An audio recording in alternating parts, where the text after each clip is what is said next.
नुआपड़ा जिला कोमना ब्लॉक सभागृह नुआपड़ा जिलापाल मधुसूदन दास अध्यक्षतार जिलास्तरीय जुग्म अभियोग शुणाणी शिविर अनुष्ठित होईछि। आज शिविर में मोट 106टी अभियोगर शुणाणी प्रशासन करिसेंति। एथिरु 93टी व्यक्तिगत 13टी गोष्ठीगत अभियोग संबंधी थिला। ए सबु अभियोग उपरे अतिशीघ्र समाधान करने को विभागीय अधिकारी मानकु जिलापाल निर्देश देथिले।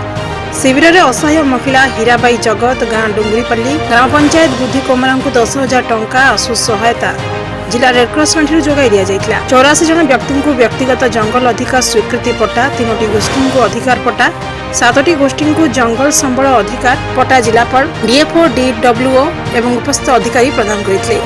अभियोग शुणाणी शिविर में जिलापाल सहित वनखंड अधिकारी खरियार अजीज खां, जिला मुख्य उन्नयन अधिकारी लंबोदर धरुआ, उपजिलापाल जोगेन्द्र माझी, जिला मुख्य चिकित्सा अधिकारी डॉक्टर धरणीधर सेनापति, ब्लॉक अध्यक्ष अनुसया कुंभार, ब्लॉक उपाध्यक्ष जयदेव प्रधान प्रमुख उपस्थित थे।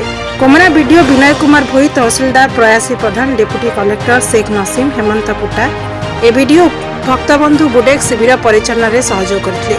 एठारे समस्त जिला स्तरीय अधिकारी, जंत्री, लाइन विभाग अधिकारी, ब्लॉक स्तरीय अधिकारी, कर्मचारी एवं विभिन्न गणमाध्यम प्रतिनिधि उपस्थित थे। यह अवसर में अभियोग शिविर परिसर में वरिष्ठ नागरिकों एक स्वास्थ्य शिविर आयोजन होता, जोठारे विशेषज्ञ डाक्तर माने एवं स्वास्थ्य विभाग अधिकारी चिकित्सा सुविधा जोगाई देथिले। सेहिपरि स्थानीय चिकित्सालय गोटे रक्तदान शिविर आयोजन होता। जिलापाल निर्देश में अभियोग शिविर में समस्त टेंट, चौकी और पानीय जल व्यवस्था होता। नुआपड़ा जिलूर परमेश्वर मेहर रिपोर्ट, सबुदिन टीवी।